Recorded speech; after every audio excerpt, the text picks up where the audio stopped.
Welcome to Middleweight Politics, political analysis for the independent voter, the home of radical centrism, and the place for those of you who like your politics in colors other than red and blue.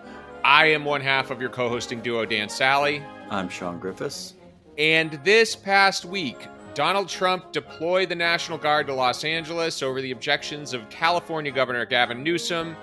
Then he sent in the Marines, also without state consent, and then capped it off with a partisan speech in front of active duty service members and a military parade in Washington, D.C. on his birthday. Nice. Now, many of us have begun to fear that America's tradition of an apolitical, civilian-led military appears to be cracking. But is that the case? Short answer, it totally is, but not exactly in the way everyone says it is. We're going to explain in this episode.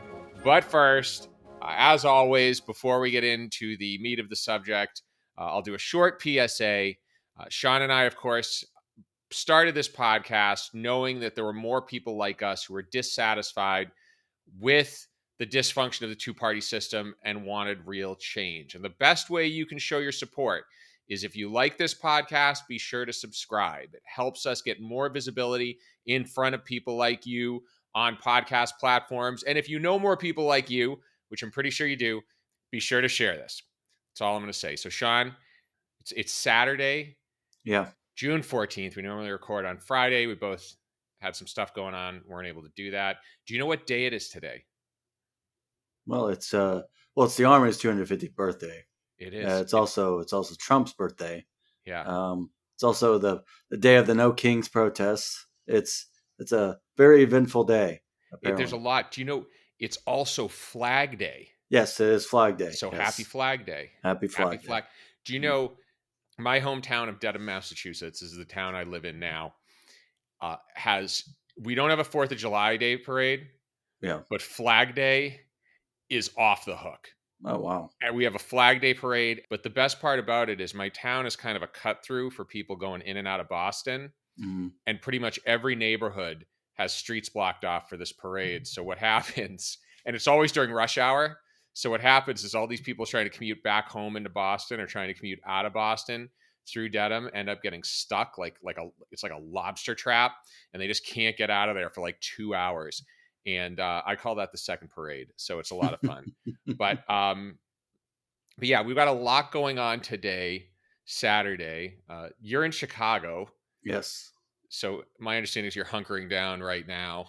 Yeah, people in the city are actually bracing for the potential of an escalation of ICE enforcement here as well, and the potential of that Trump may want to send troops. There have been some reports of that as a possibility. I don't know. Our governor, J.B. Pritzker, has been very, very anti-Trump. So we'll see how that plays out. Let's get to the meat of this episode, which, as you alluded to there, is the increasing involvement of federalized military forces in U.S. cities in response to ICE protests. I'm going to breeze through last week's event because I'm pretty sure we all know what happened. ICE launched a series of rather aggressive raids across the country, but in the city of Los Angeles that were aimed at rounding up and deporting undocumented immigrants. This sparked a series of protests around ICE facilities and areas being targeted by ICE agents, which culminated in bottles being thrown, tear gas canisters being launched, Waymos set on fire, which I have to say, I don't condone rioting. I don't condone vandalism.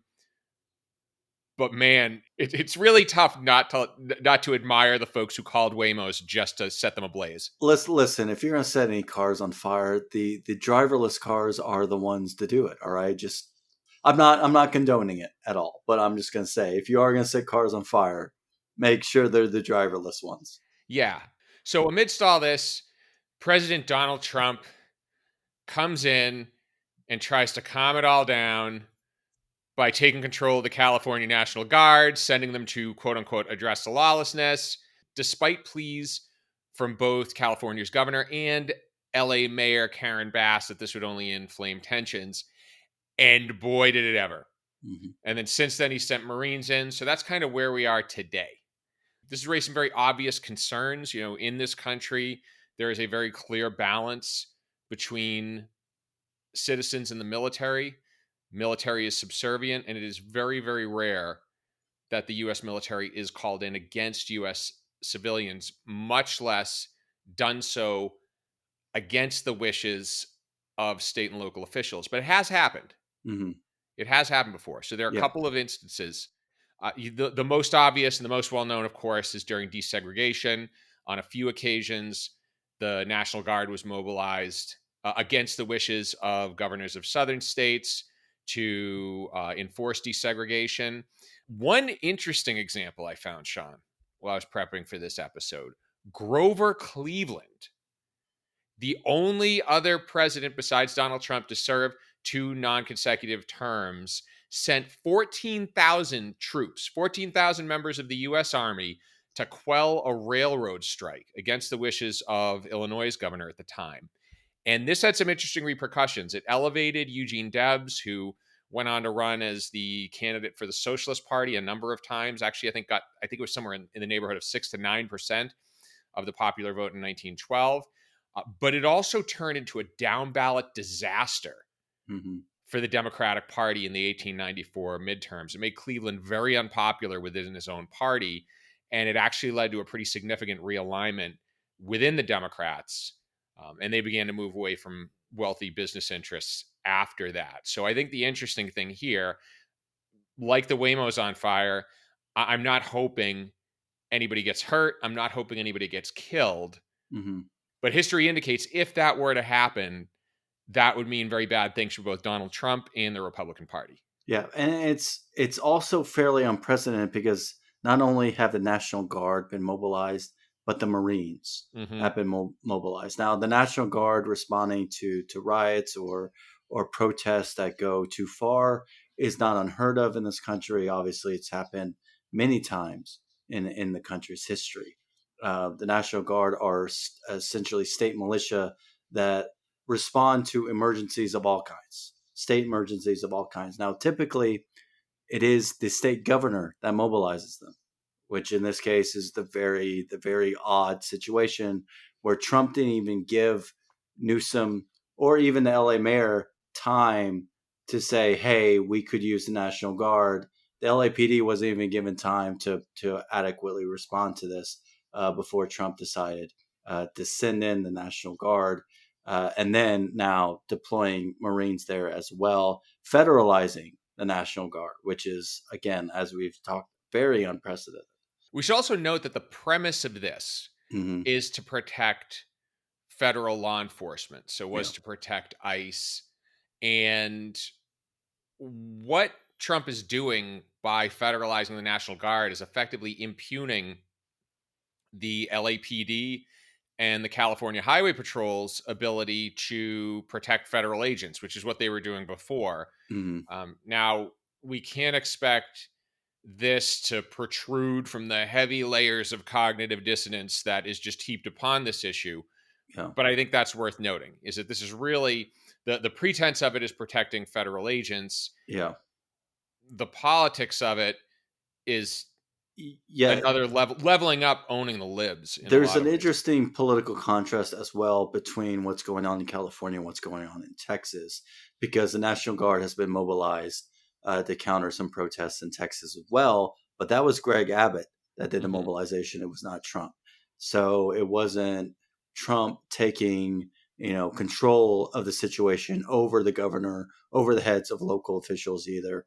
That was Abbott responding very similarly to the way that Trump has, in line with, I guess, with this administration's approach of a show of force in order to quell protests.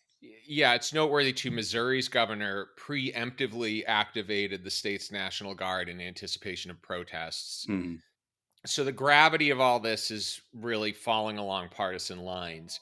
I think before we jump ahead, though, one other thing I want to note here is that amidst these ice raids at the Home Depots and strawberry fields of California, what I found noteworthy is there were also some fairly substantial ice raids in red states and in industries where red states are particularly vulnerable. So a great example, there was a meat packing plant in Nebraska where ICE came in.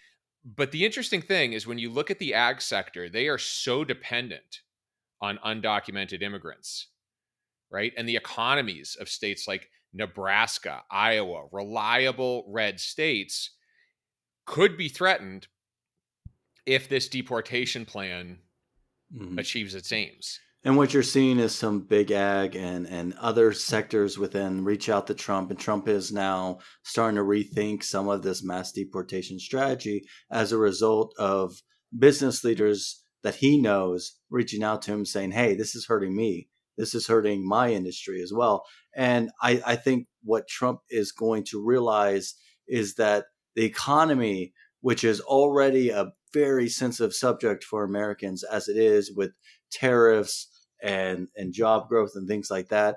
Uh, the economy is in jeopardy if all of a sudden you remove all undocumented immigrants Yeah. from this country because of the critical role they play in important industries like the agriculture industry. Yeah. I mean, he was elected to lower prices. And so far, every policy move has raised them. So I think getting back to the original point, we were talking about the federalization of the National Guard, the use of US military in civilian matters. Is any of this unprecedented? No, it's not. Is this the worst use of them? No, it's not. I don't like it, but it's got a precedent, so I'm going to freak out a little less. Part two, military parade. That's another big controversial item there. Uh, military parade is under the pretense of celebrating the 250th anniversary of the Army. Coincidentally, falls on Donald Trump's birthday. Coincidentally, falls on Flag Day, and coincidentally, falls on Boy George's birthday. I thought I'd throw that out there. Google it if you don't know who he is. Um, now, is this without precedent? No, it's not. There have been military parades before, and again, I don't think this is outside the norm of American presidents, but boy, the timing could not be worse. Yeah, the optics look bad, and this has been a very expensive week in military spending between the military mobilizations in Los Angeles and then this parade that is going to cost hundreds of millions of dollars itself, and then the additional cost to repair roads that were not paved with the intent to have tanks drive over them. Yes, yes. Well, I thought the funniest thing between deploying the Marines to California and this military parade, he has pretty much negated the effect of any Doge cuts. All of this is part and parcel to the shock and awe strategy of Donald Trump. Now, what I found, I think, more meaningful this week and something that slipped under the radar was his speech at Fort Bragg on the 10th. So he delivered a highly partisan speech, referred to LA protesters as animals, a foreign enemy, made claims he'd liberate Los Angeles. He attacked Biden. He attacked Gavin Newsom. He attacked the media. He promised to eradicate wokeness. He was doing his greatest hits. But the most interesting thing about this speech was the fact that active duty uniformed service members were booing and cheering alongside him during this. You look at administrations past when presidents have made speeches in front of whether the Army, Navy, Marines, whatever military branch, they make speeches in front of soldiers. It's not uncommon for those speeches to get on the political side, but one thing that was always consistent is that you didn't get much of a response from the audience. They just kind of stood there and listened. They didn't actively respond to what the president was saying because that was more in line with the decorum of a military personnel or military officer. Yeah, and I think the stereotype has been that the military skews conservative, Mhm. right? And that's not without merit. But one of the things I thought about, and one of the things I started exploring here, was the idea that the trends in military recruitment have also started to match the trends in political realignment in this country Hmm. over the last 50 years. And I'm going to explain that a little more. So, back in the 70s, the military was moved from a conscription military. So, again, one where we got members from the draft to an all volunteer force.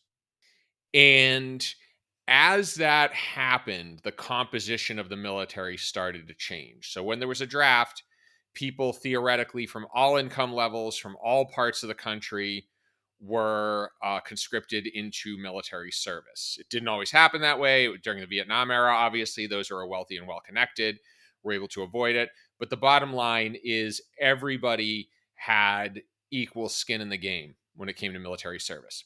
Once we moved to an all volunteer force, the military membership started to skew more rural.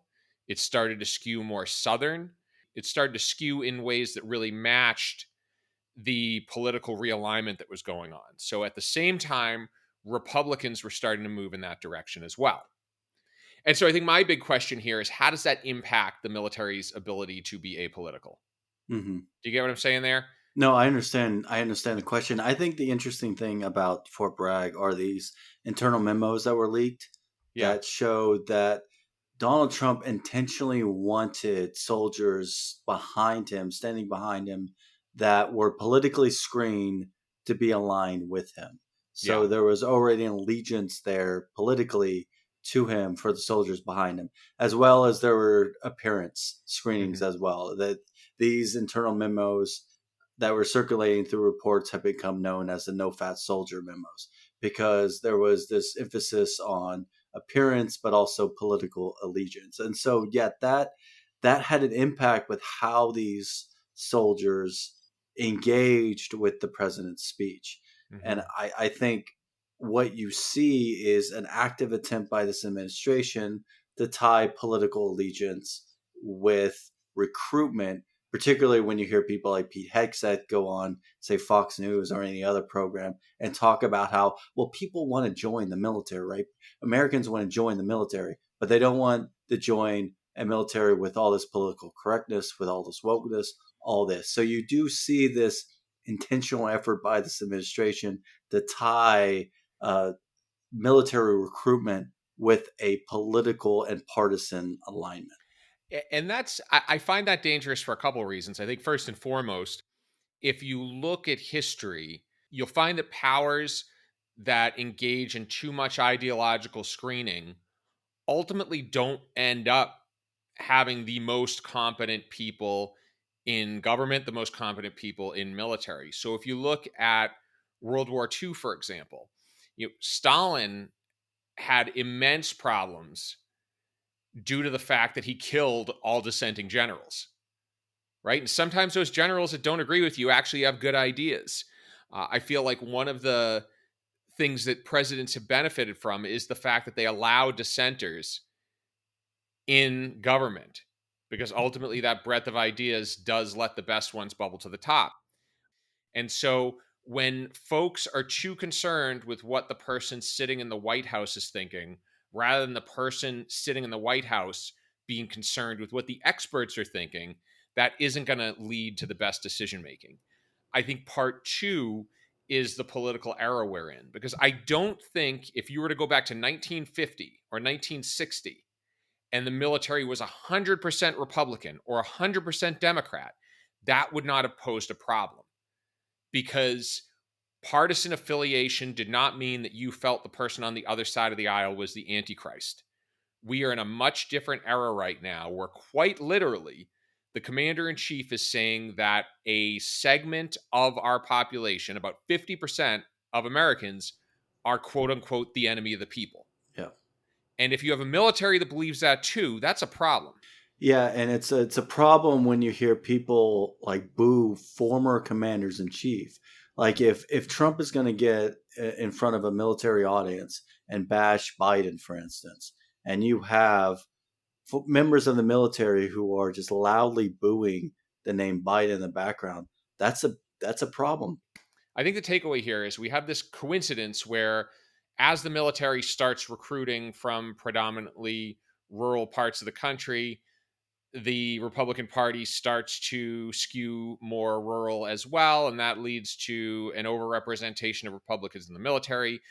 We also have this increase in polarization, which has created kind of a very dangerous combination, where now the problem isn't necessarily is the military skewed in one direction or the other, but rather can, like every other institution in this country, like the Supreme Court, can the military remain an apolitical body in an era of hyperpartisanship? Can the military be expected to be any less hyperpartisan, any less polarized than the rest of the country? And the danger here is on public trust as well. Yeah. Because you're seeing increased distrust in a lot of institutions in America because of the partisan leanings of those institutions. If I'm kind of gonna if I'm gonna kind of sum this up for everybody here, I think the presence of U.S. military in America's streets, not unprecedented. The presence against the will of state and local officials, not unprecedented, although controversial. I think the bigger issue is the combination of those two things with a political ideology that believes that those on the opposite side of the aisle are enemies of the state. And I think that's lethal. Well, we are going to wrap it up there. Thank you for listening. If you liked what you heard today, like I said before, be sure to subscribe, be sure to rate and leave a review. The music you are listening to is courtesy of the U.S. Coast Guard Band. Thank you once again for listening to Middleweight Politics, and stay purple.